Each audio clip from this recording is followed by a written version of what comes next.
Latest எபிசோடுகளை விளம்பரங்களே இல்லாமல் காணுங்கள். ஆமா, முதல்ல என் வாழ்க்கையில மூக்க நுழைக்கிறதுக்கு நீ யாரு? உனக்கும் எனக்கும் என்னையா உறவு இருக்கு? மயிலு எனக்கு பொண்ணு மாதிரியா? அந்த அக்கறையில தான். யோ போதும் நிறுத்தியா. சும்மா அப்பா மாதிரி பொண்ணு மாதிரின்னுட்டு இன்னும் எவ்வளவு நாளைக்கு இதே நாடகத்தை போட்டுட்டு இருப்ப? உன் வேஷம் எல்லாம் கலைஞ்சு போய் ரொம்ப நாள் ஆச்சு. என்ன சொல்றீங்க தம்பி? நீதான் மயிலோட அப்பாங்கிறது எனக்கு எப்போ தெரிஞ்சிருச்சு.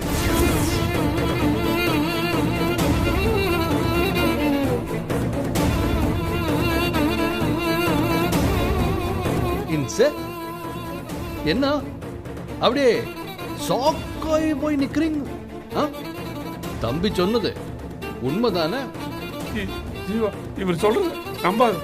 யாரோ உங்ககிட்ட தப்பா சொல்லி இருக்காங்க. யோ சும்மா நடிச்சிட்டு இருக்காதையா. இன்னும் பரமன் சார் எல்லாத்தையும் என்கிட்ட சொல்லிட்டாரு. மயில்கிட்டயும் நான் கேட்டேன். அவளும் ஆமா இதுதான் உண்மைன்னு சொல்லிட்டு ஒத்துக்கிட்டா. இதுக்கப்புறம் நீ என்ன போய் சொன்னாலும் என்கிட்ட எடுபடவே படாது.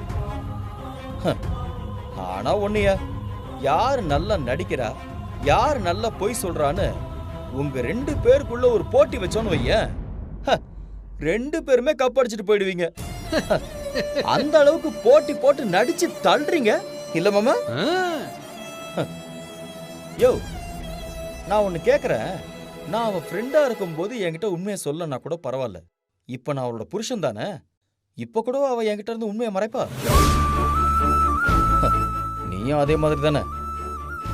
என்ன நடு ரோட்ல வச்சு அடிச்ச, லாக்அப்ல வச்சு அடிச்சிருக்க, அது மட்டும் இல்லாம என்ன கொல்லவும் பார்த்திருக்க. இது எல்லாத்தையும் கூட நான் மன்னிச்சிருவேன்யா. ஆனா நான் உன் மாப்பிள்ளைன்னு தெரிஞ்சும் என் சட்டைய பிடிச்ச பாரு. அப்ப கூட உண்மையை சொல்லாம உங்க நாடகத்தை நடத்துனீங்க பாரு. அதை என்னால மறக்கவும் முடியாது, உங்களை மன்னிக்கவும் முடியாது. நீ என்ன மனுஷனாவும் நடத்தல, மாப்பிள்ளையாவும் மதிக்கல. நான் ஏன் உன் பொண்ணோட சேர்ந்து வாழணும்? தம்பி நான் உண்மையை மறைச்சதை ஏத்துக்கிறேன்யா.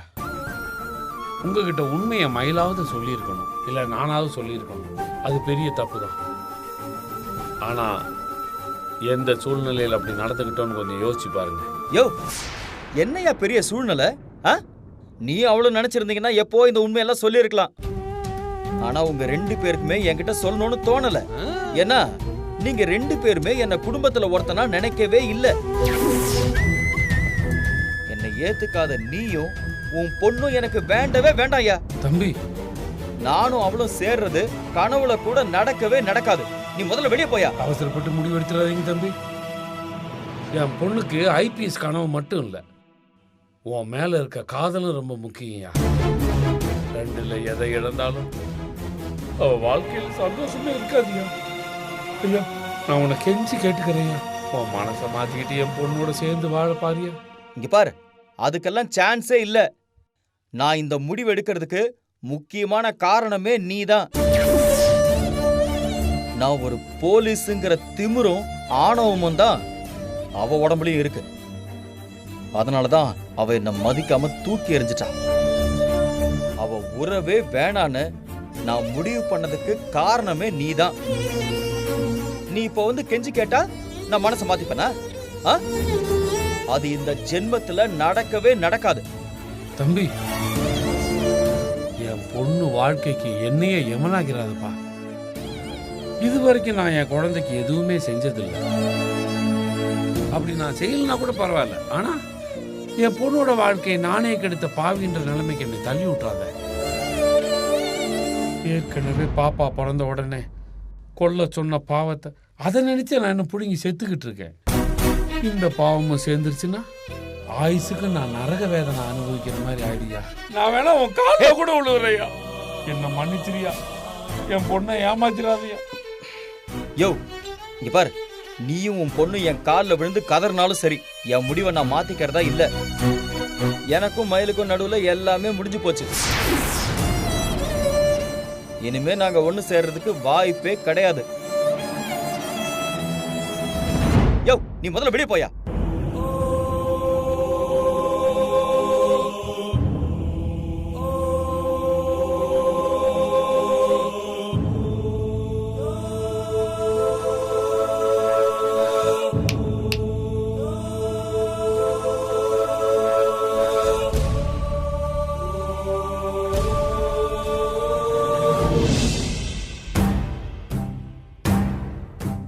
தம்பி தம்பி தம்பி கையை கொடு. தம்பி அந்த குருமூர்த்திய போட்டு அடிச்சு துவச்சு காய வச்சு நார் நார கிளி கிளின்னு கிழிச்சு தோரணமா தொங்க விட்டு ஆனா ரோசா இருக்கிற ஆளா மட்டும் இருந்தாலும் இருந்தான்னு வைங்க.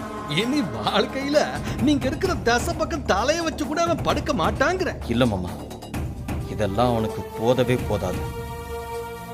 குருமூர்த்தி எப்போ பெத்த பொண்ணுக்கு இப்பதான் புது அப்பனா இருக்கான். அவ வாழ்க்கைய சரி பண்ணணும்னு தான் அவன் துடிப்பான். ஏதாவது ஒரு வழியில என்னை சமாதானப்படுத்தி மயிலோட சேர்த்து வச்சிடணும்னு நினைப்பான். அடிக்க வேண்டிய இடத்துல அவனை அடிச்சாதான் அவன் அடங்குவான்.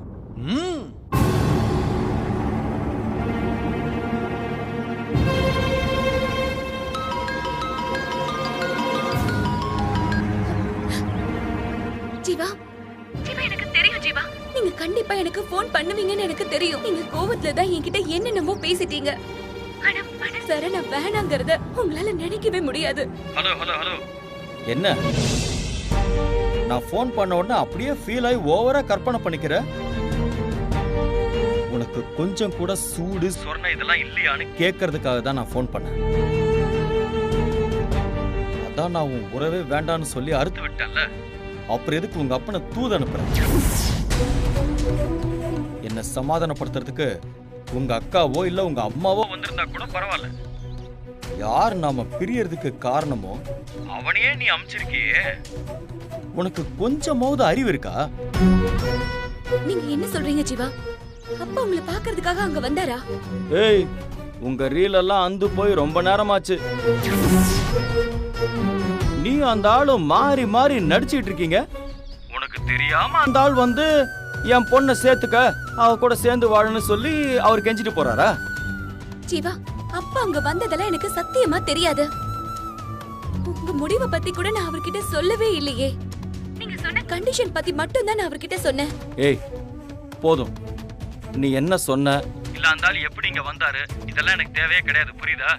இனிமே அந்த ஆள் இங்க வந்தான்னு வையேன் அசிங்கமாயிடும். ஜீவா, இனிமே அப்பா அங்க வரமாட்டாரு, நான் பாத்துக்கிறேன்.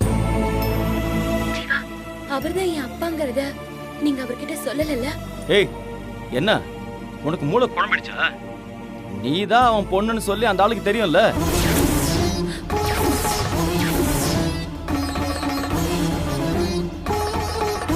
அந்த ஆளு குடி போதையில அந்த பரமன் கிட்ட உளறி வச்சிருக்காரு. பரமன் சார் மட்டும் இதை என்கிட்ட சொல்லலன்னு வையேன், எல்லாரையும் நம்பி இது வரைக்கும் நான் முட்டாளா தான் இருந்திருப்பேன். நான் தான் அவர் பொண்ணுங்கிறது இப்ப வரைக்கும் அப்பாவுக்கு தெரியாதுன்னு தான் நான் நினைச்சிட்டு இருக்கேன். அப்பாவுக்கு இந்த விஷயம் எப்படி தெரியும்? ஏய், அத போய் உங்க அப்பா கிட்ட கேளு, என்கிட்ட கேட்டுட்டு இருக்காத. ஒரு ரகசியத்தை மறைச்சு வச்சு எல்லாரையும் பைத்தியக்காரனாக்கி வச்சிருக்கீங்க. ஒரு விஷயத்த தெளிவா சொல்றேன் கேட்டுக்க. நீதான் பொண்ணுங்கிறது அவருக்கு தெரியும், அவர் தான் உன் அப்பாங்கிறது உனக்கும் தெரியும். உங்க ரெண்டு பேருக்குமே உண்மை தெரியுங்கிற விஷயம் எங்க எல்லாருக்குமே தெரியும். இனிமேலாவது இந்த நாடகத்தை போட்டுட்டு இருக்கீங்களே அப்பா பொண்ணுன்னு, தயவு செஞ்சு அதை நிப்பாட்டுங்க.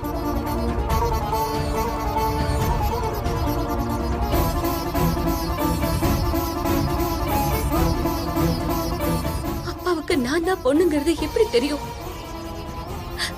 நான் உண்மையை மறைச்சதுக்கு ஒரு காரணம் இருக்கு. ஆனா ரகசியம் தெரிஞ்ச அப்பா ஏன் எதுவுமே காட்டிக்கல? என்ன மாதிரி அப்பா எல்லாத்தையுமே மறைச்சிட்டு இருந்தாரா?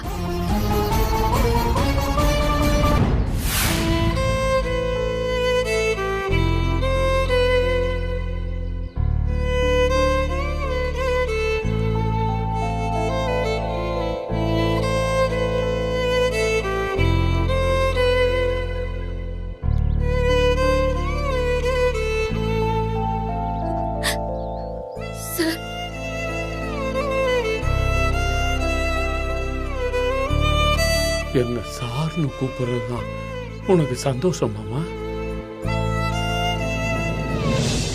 மயிலு, உனக்கு எல்லா உண்மையும் தெரியும்னு எனக்கும் தெரியும், எனக்கும் எல்லா உண்மையும் தெரியும்னு உனக்கும் தெரியும். இதுக்கு மேல இந்த நாடகத்தை நம்ம ரெண்டு பேரும் தொடரணுமா என்ன? உண்மை தெரிஞ்ச நாள்ல இருந்து என் பொண்ணு என்ன அப்பான்னு கூப்பிடுற நாளுக்காக தாம்மா காத்துக்கிட்டு இருந்தேன். இப்ப அந்த நேரம் வந்துருச்சுமா. மாடி என்ன வாய் நிறைய அப்பான்னு கூப்பிடுவியாம்மா?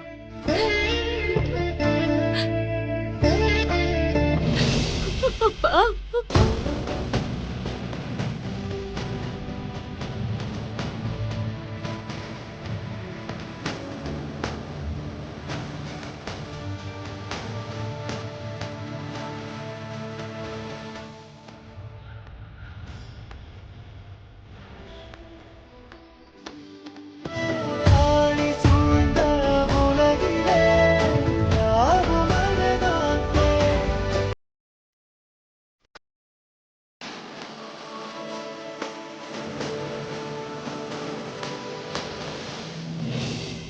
பேச ஆரம்பிச்ச நாள்ல இருந்து நான் இதை கேட்டுக்க வேண்டிய வார்த்தைம்மா. என்னோட கெட்ட புத்தியினால நானும் அந்த சந்தோஷத்தை இழந்து உங்களையும் இவ்வளவு காலமா கஷ்டப்படுத்தி நான் செஞ்ச பாவத்துக்கு அளவே இல்லம்மா. என்ன மன்னிச்சிடும். அப்பா, என்னப்பா இதெல்லாம்? எங்களை வெறுத்து ஒதுக்குன நீங்க இப்ப நாங்க எல்லாருமே வேணும்னு நினைக்கிறீங்கல்ல, எங்களுக்கு இதுவே போதுப்பா. நீ வயசுல சின்னவளா இருந்தாலும் ரொம்ப பெருந்தன்மையா பேசுறம்மா. ஆனா எனக்கு மனசு ஆறவே மாட்டேங்குது. நான் உனக்கு செஞ்ச கொடுமை 1 2 என்ன சரி பண்ணணும்னு தான் நீ ஆரம்பத்திலேருந்தே முயற்சி பண்ணிட்டு இருந்த. நான் தான் தப்பு மேல தப்பு பண்ணி அதை புரிஞ்சுக்காம உனக்கு நிறைய கஷ்டத்தை கொடுத்துட்டேன். ஒரு நாள் ராத்திரி நேரத்தில் பணத்துக்கு உன்னை காக்க வச்சு அதை நானே எடுத்து மறைச்சிட்டு அதை தேடி உன்னை ஊரெல்லாம் அலைய வச்சேன். எவ்வளோ ஒருத்தியே ஓ முன்னாலே என் பொண்ணுன்னு சொந்தம் கொண்டாடினேன். ஒவ்வொன்றையும் நினச்சி பார்க்குறப்போ என்னாலேயே என்னை மன்னிக்க முடியலம்மா. எத்தனை ஜென்மம் எடுத்தாலும் அந்த பாவத்துக்கெல்லாம் பிராயச்சித்தம் தேடவே முடியாதும்மா. அப்பா, பழசெல்லாம் இப்ப எதுக்குப்பா? நான் கூட இருந்து பார்த்ததுனால சொல்றேன். உங்ககிட்ட இருந்த எல்லா தப்பையுமே திருத்திக்கிட்டு எனக்கு பிடிச்ச மாதிரி நீங்க மாறிட்டீங்கப்பா. உங்களை நினைச்சா எனக்கு ரொம்ப பெருமையா இருக்குப்பா. எந்த குழந்தைய நான் கொல்ல சொன்னனோ அந்த குழந்தைய என் முன்னால நின்னு என்ன பெருமையா பேசுறேன். கடவுளே, இதை விட வேற என்ன வேணும் எனக்கு? மா, என் மனசுல இருந்த பாரம் இறங்கிடுச்சுமா.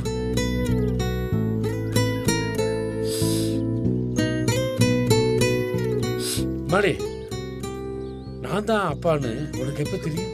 அம்மாவோட போட்டோவை பார்த்துட்டு நீங்க சுசிலான்னு சொன்னீங்க. கூட்டிட்டு போன இடத்துல நீங்க சுசிலா சுசிலான்னு தேடி அலைஞ்சிங்கப்பா. சுசிலாங்கிறது என் ஃப்ரெண்டோட பொண்டாட்டி இல்ல, ஏன் பொண்டாட்டின்னு நீங்க அப்படி கதர்னீங்கப்பா. அப்பதான்ப்பா நீங்க தான் என் அப்பாங்கிறது எனக்கு தெரியும்பா. ஆமா, அப்பவே அப்பான்னு தெரிஞ்சிருச்சுல. ஆனா நீ அதை பத்தி வாய் திறக்கவே இல்லையம்மா. உன் அம்மாவோட வைராக்கியத்துக்காக உண்மையை நீ உனக்குள்ளேயே போட்டு புதைச்சுக்கிட்டியாம்மா. சாரிப்பா. எப்படியாவது நீங்க எங்களை கண்டுபிடிக்கணும்னு தவிக்கிறத பாக்குறப்பெல்லாம் ரொம்ப உறுத்தலாவே இருக்கும்பா. பக்கத்திலேயே இருந்துகிட்டு உங்ககிட்ட உண்மையை சொல்லவே முடியலன்னு உங்ககிட்ட நான் மன்னிப்பு கேட்கணும்னு நான் மனசுக்குள்ளேயே துடிப்பேன்ப்பா. ஆனா உங்க தவிப்புக்கு முடிவு கிடைக்கிறத விட அம்மாவோட வைராக்கியம் ஜெயிக்கிறது தான் முக்கியம்னு எனக்கு பட்டுச்சுப்பா. அதனாலதான் நான் அமைதியாவே இருந்துட்டேன்ப்பா. நீ அப்படி நடந்துகிட்டதுதாம்மா நியாயம். எனக்கு உன் மேல கோபமோ வருத்தமோ இல்லை. பக்கத்திலேயே பெத்த அப்பா இருந்தும் அதை காட்டிக்காம இருக்கிறது எவ்வளவு பெரிய கஷ்டம்னு எனக்கு தெரியும். உங்க அம்மாவுக்காக நீ அதை தாங்கிக்கிட்டேன்னு நினைக்கிறப்போ எனக்கு ரொம்ப பெருமையா இருந்துச்சுமா.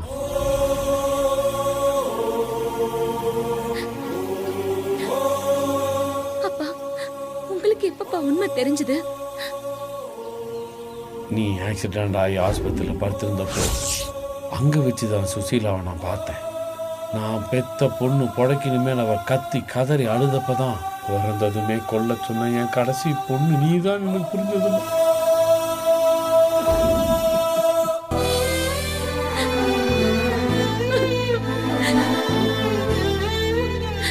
உங்களை பார்க்கணுங்கிற ஆசை எல்லாம் எனக்கு சின்ன வயசுல இருந்தே இல்லப்பா. அதனால நான் அம்மாவுக்காக என்ன கண்ட்ரோல் பண்ணிக்கிட்டதெல்லாம் பெரிய விஷயம் இல்லப்பா. ஆனா நீங்க எங்களை தேடி கண்டுபிடிக்கணும்னு துடிச்சீங்க, எங்களை தேடி அலைஞ்சீங்க. முக்கியமா என்னை பார்த்தே ஆகணும்னு தவிச்சீங்க. நான் பக்கத்துல இருந்துமே எப்படிப்பா எதையுமே காட்டிக்காம இருந்தீங்க? அந்த நேரத்துல உங்க மனசு எவ்வளவு பாடுபட்டிருக்கும். எப்படிப்பா இதெல்லாத்தையும் தாங்கிக்கிட்டீங்க? எல்லாம் என் சுசீலாவுக்காக தாம்மா. கஷ்டத்தையும் வேதனையும் தவிர அவளுக்கு நான் வேற எதையுமே கொடுத்தது இல்லைம்மா. நீ தான் என் பொண்ணு நான் அவங்ககிட்ட சொந்தம் கொண்டாடி இருந்தா நான் சந்தோஷப்பட்டிருப்பேன்.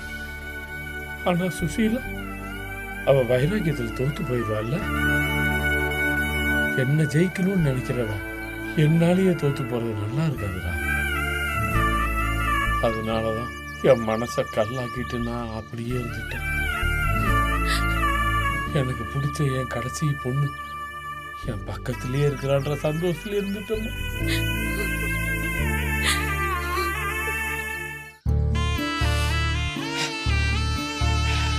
நாடே, நீ ஐபிஎஸ் ஆகிற வரைக்கும் இந்த நாடகத்தை நம்ம மற்றவங்க முன்னால் இப்படியே தொடரும். யாரும் இல்லாதப்போ அப்பா பொண்ணுங்கிற சந்தோஷத்தோட பேசிக்கலாம்னா இல்ல? ஏன் உன் மூஞ்சி திடீர்னு மாறிடுச்சு? ஒண்ணும் இல்லப்பா. மேலே ஜீவாவை பத்தி தானே நினைச்சேன். நாம 2 பேருமே நியாயமான காரணத்துக்காக உண்மையை மறைச்சோம். ஆனா அவன் அதை வேற மாதிரி புரிஞ்சுட்டு கோவப்படுறான். அந்த கோவத்துல தான் நீ காக்கி யூனிஃபார்மே போடக்கூடாதுன்னு அவன் கோவப்பட்டு பேசுறான். அதை நினைச்சு நீ கவலைப்படாதம்மா. அப்பா நான் இருக்கேன்ல, எப்படியாவது அவங்ககிட்ட பேசி சமாதானப்படுத்தி உன்னோட சேர்த்து வைப்பேன். நீ எதையும் போட்டு குழப்பிக்காம இன்டர்வியூக்கு தயாராகிற வழியப்பா. மேடி, டைம் ஆச்சு, நம்ம இப்ப கிளம்புவோம். முதல்ல ஒரு துணி கடைக்கு போவோம். எதுக்குப்பா? வா சொல்றேன். அப்பா, நான் உங்க கையை பிடிச்சுக்கிட்டு வரட்டுமாப்பா? இதை கேட்கணுமாடா? வா.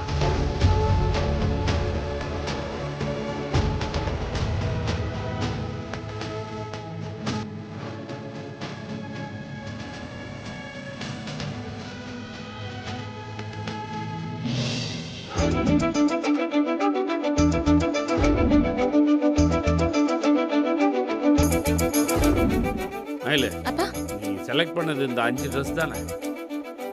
ஆமாப்பா. ஆனா எனக்கு இந்த கலர் தான் ரொம்ப பிடிச்சிருக்கு. நான் இதே எடுத்துக்கிறேன். நீ இந்த 5யுமே நீ எடுத்துக்க. எதுக்குப்பா இத்தனை Dress? நான் பெரும்பாலும் யூனிஃபார்ம்ல தான் இருக்க போறேன். வெளியே போறதும் விசேஷத்துக்கு போறதும் ரொம்ப குறைவு. எனக்கு ஒன்னே போதும்பா. அது சரிம்மா. ஆனா நான் இது உன் தேவைக்காக எடுக்கலையே, என் சந்தோஷத்துக்காக தானே எடுக்கிறேன். இதுல இன்னொரு விஷயமும் இருக்கு. பொண்ணுன்னு நினைச்சு ஒரு திருட்டு கழுதைக்கு கணக்கு வழக்கு இல்லாம வாங்கி கொடுத்துருக்கேன். உன்னை வெறுப்பேற்றணுங்கிறதுக்காக உன் முன்னாலேயே அவளை நான் தலைமையில தூக்கி வச்சு ஆடி இருக்கேன். அப்பெல்லாம் உனக்கு எவ்வளோ வலிச்சிருக்கும்லமா. அதுக்கு பரிகாரமாக தான் நான் உனக்கு நிறைய செய்யணும்னு நினைக்கிறேன். தயவு செஞ்சு வேண்டான்னு சொல்லாத. அப்பா பொண்ணுங்கிற உரிமையோட நாம இப்ப பேசிக்கிறதே எனக்கு பெரிய சந்தோஷம்பா. அதுக்கு முன்னால இதெல்லாம் ஒரு விஷயமே இல்ல. நான் ஒண்ணு மட்டும் எடுத்துக்கிறேன்ப்பா, ப்ளீஸ். சரிம்மா, அப்புறமா இஷ்டம். உங்க அக்காங்க 2 பேத்துக்கும் பிடிச்ச மாதிரி நீயே எடுத்துற. சரிப்பா. மா, முடிஞ்ச வரைக்கும் சீக்கிரமா எடுக்க பாரு. நம்ம இன்னும் நகை கடைக்கு போகணும். அங்க எதுக்குப்பா? என் 3 பொண்ணுங்களுக்கும் கண்ணாடி வளையல் கூட வாங்கி தந்ததில்ல. இப்போ அது ஏதாவது நகை வாங்கி தரணும்னு ஆசைப்படுறோமா? அப்பா, உங்க தவிப்பு எனக்கு புரியுது. ஆனா இவ்ளோ காலமா விட்டதெல்லாம் ஒரே நேரத்துல செய்யணும்னு நீங்க துடிக்கிறீங்கல்ல, அது வேணாம்ப்பா. இன்னும் நமக்கு நிறைய காலம் இருக்கு. ஒவ்வொரு விசேஷமும் வரப்ப எங்களுக்கு வேண்டியதை நாங்களே உங்ககிட்ட கேட்டு வாங்கிப்போம். சரிம்மா, இப்போதைக்கு ஆளுக்கு ஒரு செயின் வாங்கி கொடுத்துட்றேன். அதுக்கு மேலே நான் போக மாட்டேன். என்னம்மா அப்படி பார்க்குற? அப்பா, நீங்க எங்களுக்காக தலைகால் புரியாம ஆடுறத பாக்குறப்போ சந்தோஷமாவும் இருக்கு, கொஞ்சம் பயமாவும் இருக்குப்பா. நீங்க எங்களை ஸ்பெஷலா கவனிக்கிறதெல்லாம் வெற்றியோட அம்மாவுக்கு சந்தேகமா தான் இருக்கும். நம்மளை பத்தின உண்மை அவங்களுக்கு தெரிஞ்சிடுச்சுன்னா எல்லாமே சிக்கலாயிடும்பா. நம்ம கொஞ்சம் நிதானமா இருக்கிறது தான்ப்பா நல்லது. நீ சரியாதாம்மா சொல்கிற. இனிமே நானும் கொஞ்சம் கவனமாக இருக்கிறேன். ஆனால் எனக்கு இன்னொரு ஆசை இருக்குதுமா. என் 3 பொண்ணுகளோடு சேர்ந்து நான் ஒரு ஃபோட்டோ எடுத்துக்கணும்னு ஆசை. நம்ம எல்லாரும் ஒன்று மண்ணா வாழ போகிறத அந்த சாமி தான் முடிவு பண்ணணும். அந்த காலம் வரைக்கும் என்னால் பொறுமையாக இருக்க முடியாது. எல்லாரோடையும் சேர்ந்து நான் ஃபோட்டோ எடுத்துக்கிட்டு அதை பார்த்து சந்தோஷப்படுவேன்ல. எல்லாரோடையும் சேர்ந்து இருக்கிற சந்தர்ப்பம் எப்போ வரும் தெரியலையே. கவலைப்படாதீங்கப்பா, கண்டிப்பா 3 பேர் கூடயும் சேர்ந்து எடுக்கிற மாதிரி நான் ஏற்பாடு பண்றேன். ரொம்ப சந்தோஷம்மா. நீ அக்காங்களுக்கு பேசப்பா.